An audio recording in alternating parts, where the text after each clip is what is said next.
Eleanor's POV. Tao po, Kuya Liam. Narinig kong marahang pagkatok sa aming pinto. Nandito na naman ang asungod. Nasabi ko na lang mapagtanto kong kilala kong boses ang taong kumakatok sa labas. Narinig ko naman na mabilis sa mga yabag ng paa patungo sa aking direksyon. Ate, sino yung kumakatok sa labas? Tinignan ko naman si Emma at napansin ko ang kanya nagtatanong ng mga mata na nakatingin sa akin. Kaya wala ako nagawa kundi sagutin ito. Ang asungot bumasita na naman. Sagot ko at napansin ko ang ating aso niya na tila nang aasar. Bakit di mo po pinagbubuksan, ate? Ate naman, kanina ko pa narinig ang katok niya eh. Kawawa naman po si Kuya Zaiden. Aniya sa malungkot na boses. Pagkatapos niyang sabihin sa akin, mabilis siyang tumango sa pintuan at pinagbuksan ng pinto yung asungot. Pagkabukas ng pinto, sa malubong sa amin na nakangiti nitong labi. Nainis ako sa kanya. Bakit ko siya kinainisan? Siyempre, ikaw ba naman? Araw-araw na yatang nandito yung asungot. Ilang buwan na rin na nakalipas simula nung una kami nagkakilala.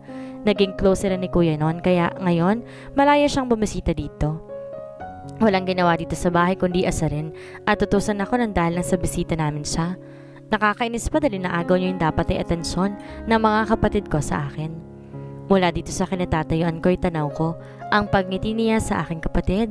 Dahilan ng paglitaw ng dalawang dimples niya sa magkabilang pisngi at pantay-pantay na mga mapuputing ngipin. Kinaiinisan ko siya pero hindi ko maikakaila. Ang gwapong taglay niya kahit sa simpleng pananamit ito'y ang lakas pa rin ng dating. Pinasadahan ko naman ang tingin ang malamodelo niyang pangangatawan at binigyan ng pansin ang kanyang pananamit. Naka-black t-shirt at black maong pants lang siya na tinernohan ng white sneakers sa sapatos.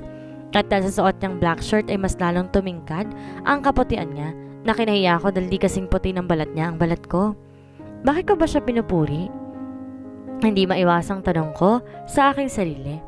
Namuli ko itong natampunan ng tingin. Natigilan ako nang di ko na malay nakatitig na palang dalawang pares yung mga mata sa akin. At ngayon, nakataas ang kilay na tinitingnan ako. Napansin niya pa ata ang parinitig ko kanina. Nakakahiya. Bago pa niya ako asarin, tinalikuran ko na ito at dumiretso sa kwarto namin magkakapatid. Tatlo kami rito sa isang kwarto. Wala kaming kama at sa lapag lamang natutulog. Pero may kutsyon kaya hindi masakit sa likod kapag matutulog or magpapahinga kami. Si Kuya sa sala lamang natutulog dahil itong inuupahan namin iisa lamang ang kwarto. May maliit na sala at kusina rin. Sa likod ng kusina ay ang CR. Hindi na lamang kami naghanap na ibang bahay na mauupahan na may dalawang kwarto at may kalakihan dahil bukod sa murang paupa sa bahay na to, malapit pa sa pinagtatrabahuhan ni Kuya at malalakad lang din ang paaralan ko sa nag-aaral ang dalawa naming kapatid. Na makarating sa tapat sa pinto ng kwarto, napapaatras ako sa gulat. Nang pagbukas ko ng pinto ay bumungad sa akin ang aking kapatid. Napansin ko rin nagulat to dahil napahawak ito sa kanyang dibdib. Nakakagulat ka naman, ate, aniya. Bago pa naman ako makasagot sa kanya, inunahan niya na ako sa pagsasalita. Ate, narinig ko yung boss ni Kuya Zaiden. Nandito ba siya? Tanong niya na mukhang excited pa. Ito yun eh. Dapat kung wala ngayon yung asungot may lalakarin kami. Tas ngayon mukhang di ata matutuloy dahil nandito siya. Kainis. Narinig ko naman ang mahinang bongis-ngis ng aking kapatid dahil alam niyang nagsiselos ako sa atensyon ay binibigay niya kay Zaiden. Ate, alam mo naman na ikaw lang nag-iisang ate namin at walang iba makapagpapabago nun. Natutuwa lang kami kay Kuya Zaiden dahil sobrang bait niya sa atin. Saad nito. Hindi ko napigilang mapangiti, ngunit nagsalita at umulit kaya napatingin ako sa kanya. At wag mo pong iisipin na inaagaw niya ang atensyon na dapat ay binibigay namin sa iyo dahil kahit siyang kinakausap namin, ikaw naman laging pinag-uusapan namin. Seryoso nitong Saad at kalaunan, kinikilig na tumingin sa akin. Nagtataka man sa kinikilos niya, binaliwala ko na lamang ito at pumasok na sa kwarto. Makalipas ang isang oras, nakita ko na pumasok si Ella at Emma sa kwarto. Nagulat din ako sa biglaang pagyakap nila sa akin. Anong kadramahan to? Natanong ko na lang dahil nakapagtataka ang mga kinikilos nila. Ate, ba't di ka pa naliligo? Di ba ang sabi mo pupunta tayo ng mall? Tanong ni Ella at sinigurado ko nang sasagot ako na mabilis at baka maunahan na naman nila ako sa pagsasalita. Umuwi na ba ang asungot? Tanong ko sa kanila at kita ko naman ang sabay nilang pag-ngisi. Ang gwapong asungot naman ni Kuya Zaiden, ate. Natatawang Saad ni Ella. Kaya't nabaling ang tingin ko sa kanya at nakita ko mabilis itong itinikom ang bibig. About naman sa tanong mo, ate, nandito pa si Kuya Zaiden. Nakangising wika nito. Paano tayo aalis kung nandito pa siya? Tanong ko sa kanila dahil nang mabilis sa pagsagot ni Ella. Sasamahan niya raw tayo ate. Wala naman daw siyang ibang pupuntahan kaya pumayag na kami para masaya. Saad nito halata nga ang saya sa mukha niya. Masaya? Ano masaya kasama namin siya? Ano may tutulong ng asungot na yun sa pamimili namin? At bonding time namin magkakapatid yon. Pati ba naman yun makikisawsaw siya? Kainis. At hindi niyo man lang hiningi ang opinyon ko kung okay lang sa akin na sumama siya? Tanong ko sa kanilang dalawa. Parehas naman silang umiwas ang tingin. Huwag niya lang akong iinisin ngayong araw at baka magbago pang isip ko na isama siya sa bonding time namin. Maliligo lang ako, magbihis na rin kayong dalawa. Saad ko at tumayo na. Pakalipas ang ilang minuto nakaligo na ako, nakabihis na rin. Pinasadahan ng tingin ng aking sarili. Kaharap ko ang full-length mirror na regalo pa ni Kuya. Naka-t-shirt na puti at black pants with white and black rubber shoes. Tinali ko naman ang mahaba kong buhok na lagpas bewang. Naglagay ng konting bulbos at ready na ako. Hindi ako mahilig maglagay ng mga kolorete sa mukha kaya hindi na kailangan. Lumabas na ako sa kwarto at sinisiguradong hindi ko naiwan ang wallet ko dahil lagi ko tong nakakalimutan. Di na rin ako nagtatrabaho ngayon dahil may maayos na trabaho na si Kuya sa isa sa mga hotel ni Zaidan bilang isang waiter. Hindi nakapagtapos si Kuya sa pag-aaral dahil mas inuna niya ang kapakanan namin. Ako naman ay nagpatuloy na sa pag-aaral dahil malaki-laki ang sweldo ni Kuya at kung minsan may tip pa siya. Naisip ni Kuya na ipagpatuloy kong pag-aaral dahil kaya na kaming pag-aralin. Pagkarating ko ng sala nadatan ko, nag-uusap silang tatlo at nang maramdaman nila ang presensya ko, sabay silang tumingin sa akin. Nakita ko naman ang pagising asa ng mga kapatid ko noon at nung binaling kong tingin kay Zaidan, bahagyang nakaawang ang bibig nito na ay pinagtaka ko. Kuya Zaidan, ang bibig, pakisara, napaghahalataan ka. Narinig kong bulong ni Ella dahilan kung bakit iniwas itong tingin sa akin at napaayos ng upo. Tara na? Tanong ko sa kanila. Dahil doon ang nagkanya-kanya silang tumayo at naunang lumabas si Zaidan. Hawak itong pinto para bigyang daan kami. Nang dumaan ako sa gilid niya inaamoy ko ang mabangong pabango nito. Tss! Halos makabisado ko ng amoy niya dahil lagi siyang nandito sa amin. Nang makalabas na kami sa maliit na gate namin, napansin ko naman nakikiisyosong tao sa paligid. Manghang-mangha sila sa sasakyan ni Zaidan. Nagtaka naman ako na mapatingin ako sa likod ng kotse ni Zaidan. May nakita kasi akong isa pang sasakyan, nakakasya ata ang 6 na katao. Ngunit bago pa ako makapagtanong, nasagot na ni Zaidan ang katanungan ko sa isip. Tila nabasa nagtatakong ekspresyon. Tinawagan ko si Kiko para ipadala dito ang sasakyan na gagamitin natin para makasakay tayong lahat. Saad ni Zaidan habang nakatingin sa akin. Para naman si baby Ferrari mo, Kuya Zaidan? Tanong ni Emma na ngayon, tinitingnan ang loob ng sasakyan. Papauwi ko na lang kay Kiko at yung SUV na lang gagamitin ko sa pag-uwi. Tugon ni Zaidan na ngayon ay nakangiting pinagmamasdan si Emma. Umiwas naman kaagad ako ng tingin na mapansin na sinulyapan niya ako. Nandito na kami ngayon sa sasakyan at papasok na sana ako sa backseat nang biglang binuksan ni Zaidan ang pintuan ng passenger seat at nagkakamatang ulong tinignan ako. Dito ka na lang sa tabi ko. Dito ka na lang sa front seat at sa backseat sina Ella at Emma. Nahihiyang saad nito at mabilis sa mang-ayon ng dalawa. Wala ako nagawa na makitang pinagbuksan sila ng pinto ni Kiyo at mabilis silang sumakay sa backseat. Sumakay na lang ako at isinarado naman ni Zaidan ang pinto at nagmamadaling pumunta sa driver's seat. Katahimikan ang namayani sa pagitan namin habang tinatahak ang daan papuntang mall. Ang dalawa sa likod may sariling mundo kaya halos ang tahimik sa loob ng sasakyan. Makalipas ang ilang minuto, nakarating na kami sa mall.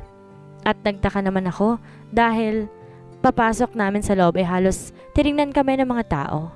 Sinulyapan ko ang dalawa kong kapatid na ngayon magkasabay na naglalakad at hindi alintana ang mga taong tumitingin sa kanila.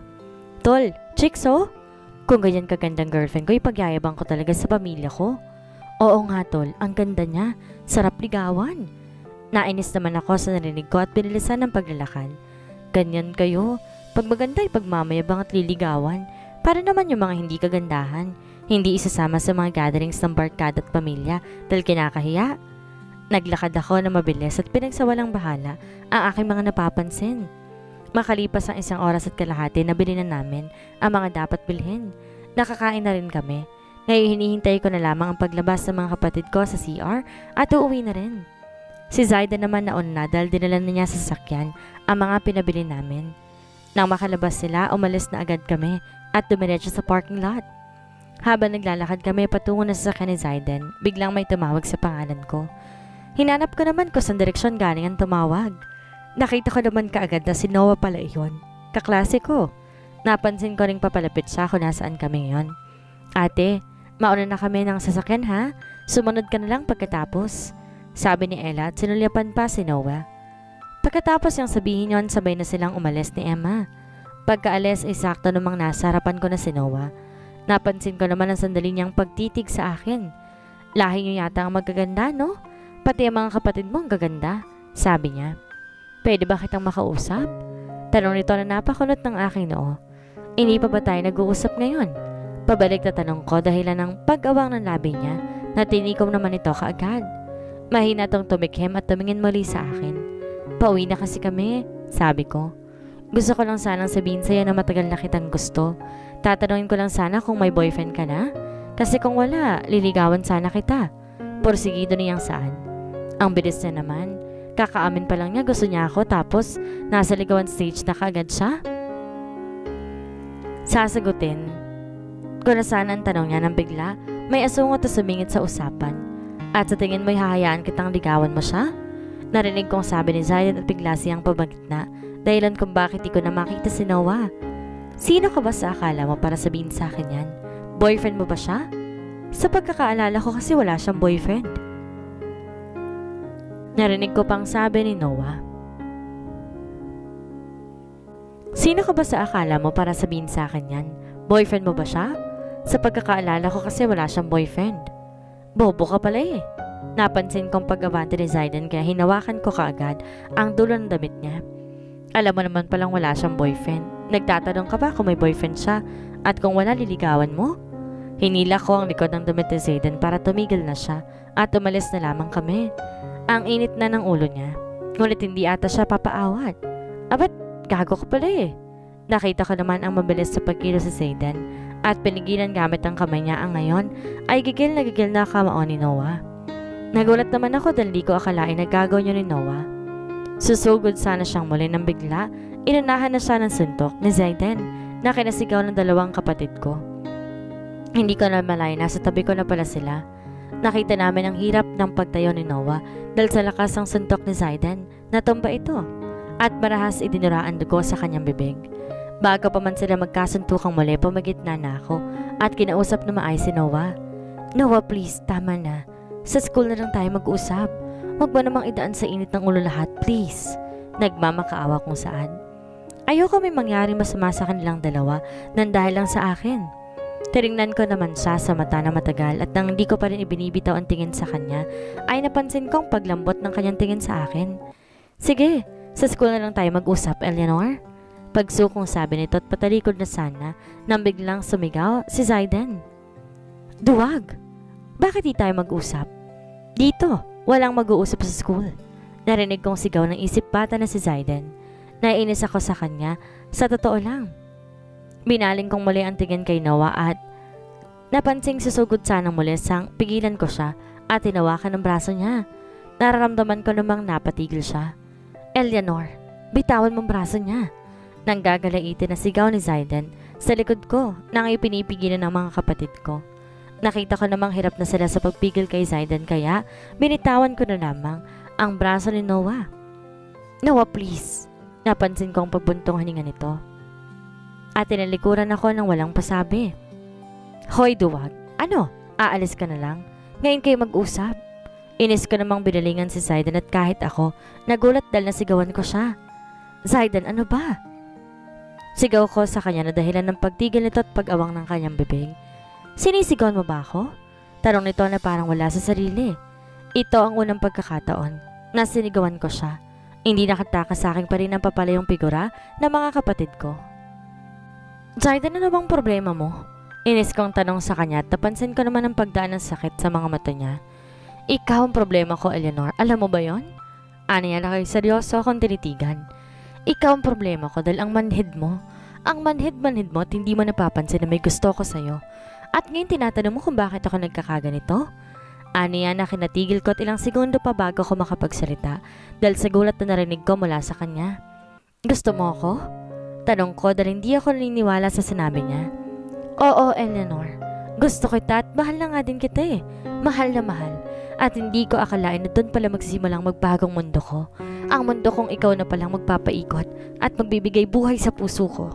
Dahil ngayon dinig ko ang bawat pagpintig ng puso ko na parang sinasabi niya, nasa harapan kong taong mamahalin ko. Tinalikuran ko siya dahil hindi ko kinakaya mga sinasabi niya. Aalis na sana ako pero hindi pa pala ako nakakahakbang. Ay hinablutan nitong braso ko at saka iniharap ang mukha ko sa kanya. Don't you dare turn your back at me while I'm still talking to you, babe. Bago pa man ako umalma dahil sa tinawag nito sa akin, mabilis na akong hinila nito. Naking gulat ko na maramdaman ng paglapat nang malalambot itong labi sa aking labi.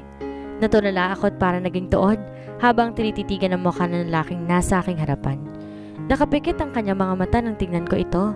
Nakita ko ang pagiti niya at nang idilat niya ang kanyang mga mata, isang sampal ang iginawad ko sa kanya. Nakita kong gulat sa kanyang mukha pero hindi nagtagal. Ngumiti ito sa akin habang umiiling-iling. Totoo nga talagang kasabihang, love is pain. In fairness, masakit ang sampal mo, babe. Tigilan mo ako sa pa-babe-babe mo, Zaiden. Sagot ko sa kanya pero imbes pakinggan ako nito, nginitian lang niya ako na nakakaloko.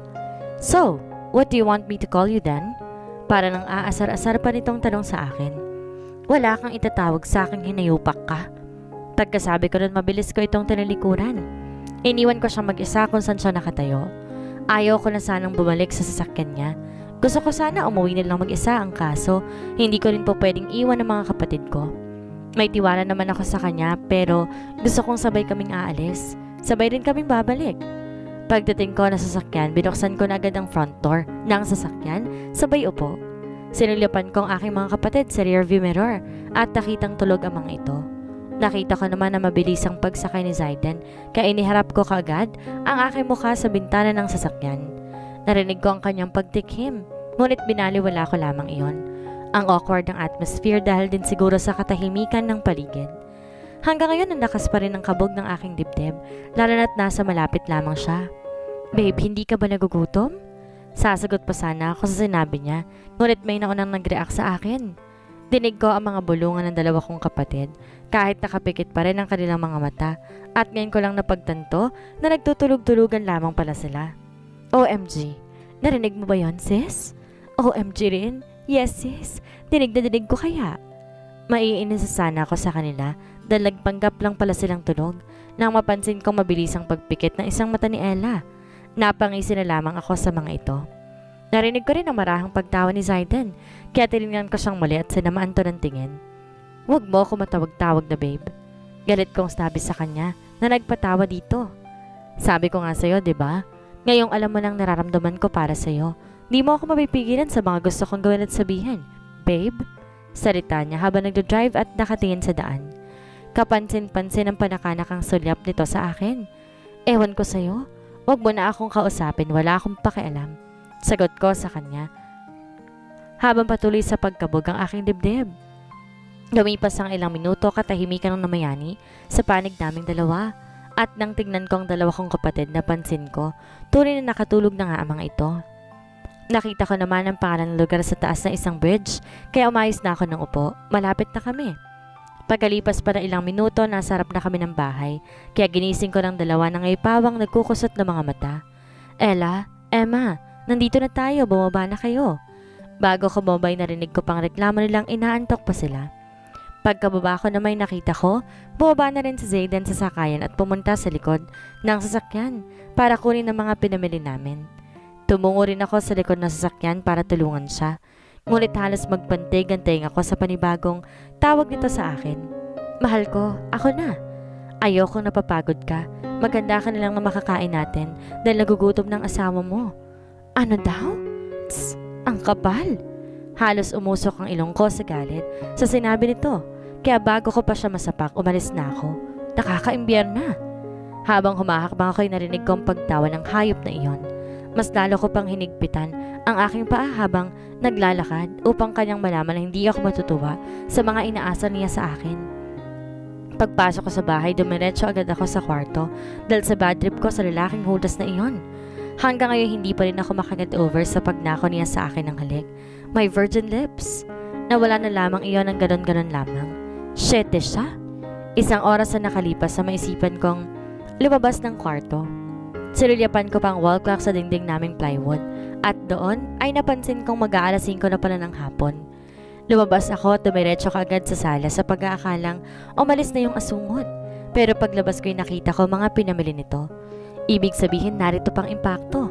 Hay nako, aalis na sana akong muli upang bumalik sa aking kwarto dahil nakita ko nandito pa palang asungot sa amin pero napahinto ako na may marinig akong mahinang tinig, tila nagbubulungan. Sinundan ko iyon dahil sa aking pagtataka. Huwag kang maingay, baka marinig tayo. Ikaw naman kasi, naapakan mo ba ako, malamang sisigaw ako dahil masakit. Pasimple naman akong lumapit sa dalawang nagbubulungan at nakasilip ngayon sa may harapan ng gate namin. Dahil sa kuryosidad, nakisilip pa rin ako naging dahilan ng kanilang impit na pagsigaw. Humarap ang mga ito sa akin. Kita sa mukha nila ang gulat na makita ako at lumapit pa sa akin ng kaunti at saka bumulong si Ella sa akin. Ate, huwag kang maingay ha. Kinakausap ngayon ni Kuya Liam si Kuya Zaiden dahil sinabi niya kay Kuya ang totoong nararamdaman niya para sa'yo. Nanlaki naman ang mata ko sa nalaman ko. Umamin din siya kay Kuya. Hindi ako nakapagsalita sa aking nalaman. Bagkos isa ako sa nakisilip na pinagkibit balikat ng dalawa kong kapatid na patuloy din sa pagsilip. Nakita ko ang matamis na pagiti ni Zaiden kay Kuya at nasisiguro kong nakita rin na ang dalawang pasit na nasa tabi ko. May pa-shakehans pang nalalaman ng mokong. Hindi namin naririnig ang pinag-uusapan nila dahil medyo may kalayuan ng mga ito kung saan kami nakatayo ngayon. Sabay-sabay kaming napayo kong tatlo na mapansin namin. Napabalik na sila sa bahay, kaya mabilis kaming tumakbo habang nakayuko pa rin at nag-uunahang pumasok sa pinto. Shit! Baka mahuli kami nila Kuyang nakikinig kami sa pinag-uusapan nila. Huwag naman sana. Pagpasok namin sa loob, dumiretso kami sa bintana at sumilip ko nasa na sila o kung nahuli ba kami ng mga ito. Nakahinga ka na maluwag na mapansing walang pumapasok. Panigurado nandoon pa rin sila. Maya-maya umupo kami sa aming sofa na magkatinginan kami ng mga ito. Sabay-sabay kami nagtawanan dahil sa aming pinagagawa. Ate, mukhang seryoso talaga si Kuya Zaiden sa'yo ha. Bibigyan mo ba siya ng pagkakataon? Naparinok ako sa sinabi ni Emma at huminga ng malalim. Hindi ko alam ang isasagot ko sa tanong nito. Tila naging palaisipan sa akin kung anong isasagot ko. Bigyan niya lang ako ng dahilan para bigyan ko siya ng pagkakataon. Pagkakataong mahalin din siya. Salita ko na kinatango nilang dalawa. Lumipas sa mga araw, linggo at buwan, walang mintis ang pagsuyo ni Zaiden sa akin. Pinatutunayan niya talaga na kanitong gawin ng lahat, bakuha lamang aking oo. Pakiramdam ko tuloy ang ganda-ganda ko sa mga pinakikita niya sa akin at sa pamilya ko. Sa totoo lang, hindi ko akalain na magagawa niya ang mga bagay na yon. Na hindi naman niya gagagawa sa kanila, gaya ng paglilinis, pagluluto at kuminsan pinapalaba pa ito ni Kuya ng mga damit na minsay kinaiinis na naming tatlo. Dahil para sa akin sobra na iyon, pero dahil sabi nito na gusto niyang patunayan ang sarili niya sa akin at ang pagmamahal nito ay hahayaan ko na lamang siya. Inaamin ko, sa mga buwan na lumipas, unti-unti na akong nahuhulog sa kanya, lalo na sa mga ngiti niya kahit alam pong pagod na siya. Tila wala lang sa kanya mga ginagawa nito, maski ang kanyang paghihintay. Sa katunayan ngayon walang namabas sa kanyang bibig na hindi nagpapatibok na mabilis sa aking puso. Doon pa lamang, panalo na siya. Ang kaso kung kailan ready na ako at pwede na, ay doon pa palang nawala sa akin. Lunes ng hapon na mapagpasyahan namin na magluto ng sinigang na baboy. Mamamalengke lang sana ako mag-isa, ngunit hindi ito pumayag na mag-isa lamang kung aalis. Nagpresenta itong sumama sa akin. Makalipas ng ilang oras na mabili na namin ang dapat bilhin, ay agad na kaming umuwi. Kapansin-pansin na makulimlim na kalangitan na parang nagbabadya na umulan. Naglalakad kami patungo sa sasakayan dahil sinabi ni Zaiden ay gusto niyang subukan na mag-commute. Habang naghihintay kami na masasakyan, mayroong biglang tumakbo at nakasagi ng mga pinamili kong gulay at mga pangsahog ko sana para sa lulutuin namin mamaya. Napaawa ang aking mga labi na makita ang mga ito na mahulog sa daan. Nang matauhan ako'y mabilis namang pinulot iyon ni Zaiden. Tila hindi ito nahihiya sa anumang sasabihin ng mga tao sa kanya, lalo pat mukha itong may kaya sa buhay. Kaya tinulungan ko siya, tinilamang pinansin ang mga bulungan ng iba. Ano bang masama sa pagpapulot ng gulay sa daan? Nang mapulot na namin ng mga nahulog na mga gulay at sahog, may nagbigay sa amin ng supot upang dito na lang yun ilagay. Pagkatapos ng kaganapang iyon, muli kami naghintay ng jeep na masasakyan namin pa uwi. Habang nakatayo, may nahagip ang mga mata ko. Nakita ko sa gilid ng daan ang paboritong gulay ni Zayden. Mabilis akong lumapit kung saan ito para pulutin iyon. Abot kamay ko na sa ito na magulat ako dahil sa pagbumusina ng malakas ng isang sasakyan. Bigla ako napatayo at napaatras sa gitna ng daan. Dinig ko ang mga sigawan ng tao. Nang humarap ako'y nakita ko mabilis na paparating na sasakyan. Napapikit ako sa pag-aakala na mababangga ako, ngunit isang braso ang humablot sa akin at tinila ako papalayo mula sa paparating na sasakyan. Naramdaman ko ang kahigpitan ng yakap ito sa akin. Nakilala ko ito dahil sa amoy ng pabango nito. Bumagsak ang katawan namin sa daan. Pero hindi ko man lamang naramdaman ng sakit dahil lang hinila ako ni Zayden ay alam niyang may tsansa kaming matumba kaya't sirang ganito ang kanyang katawan. Dahilan kaya doon ako natumba. Sa aming pagbagsak, narinig ko ang impit niyang pagtaing. Kaya naman, mabilisan ko siyang tinignan ngunit halos manlumo ako sa aking nakita na mapansin ang pulang likido na lumalabas sa likod ng ulo niya. Zayden? Kasabay ng pagtawag ko sa pangalan niya ay ang pagbuhos ng malakas na ulan. Dinig ko ang bawat sigawan ng mga tao, ngunit hindi ko alintana.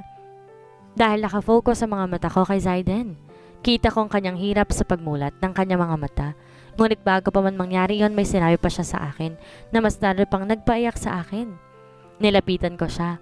Sinangga ang mga ulan na pumapatak sa mukha niya at gamit ang nanginginig kong kamay, hinawakan kong mukha nito. Sana, kahit anong mangyari, ako pa rin. Mahinang sambit ito sa akin. Kita ko ngayon ang luwang lumalandas sa mukha niya. Please, don't cry my love. Pinatigil ako nito sa pag-iyak pero kita ko ang pagpatak din ng luha niya habang hinang-hina ang kanyang tinig. Don't give up on me my love. Salitang sinabi nito bago pumikit ang kanyang mga mata.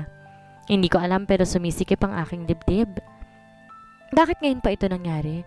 Bakit ngayon pa kung kailan mahal na kita, Zayden? Noon ko napagtanto na kung nandyan sa isang pagkakataon para sa wala nang dapat pang sayangin dahil hindi natin alam ang mangyayari sa sunod na oras o araw sa ating buhay. Present day. Nang ma-realize ko siya, yung lalaki sa waiting shed, mabilis pa sa 4 ang umangat ang ulo ko upang makita ko ang mukha niya. Siya. Ako naman ngayon ang nagulat sa lalaking pumigil sa babae at ang lalaking katabi ko kanina sa waiting shed ay ang lalaking nagligtas sa buhay ko noon. Ang lalaking mahal ko. Na ngayon tinititigan na lang ako pero tila wala na ang saya sa kanyang mga mata sa tuwing makikita ko. Hindi ko na makita ang mga ngiting pumapaskil sa kanyang mga labi kapag nakikita ko. At wala pa rin pagmamahal na dati pinaparamdam niya sa akin.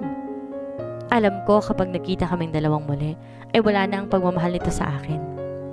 Dahil kasama ng pagbura ng mga alaala niya ay ang pagbura ng nararamdaman niya para sa akin.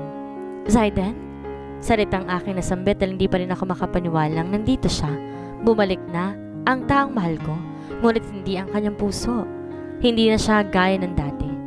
Do I know you? Tanong niya sa akin na nagpasikip ng aking dibdib. Hindi ko na rin napigilan ang landas ng luha na gustong kumawala sa aking mga mata. Doon ko napagtanto ng taong mahal ko ay hindi na ako kilala at maalala.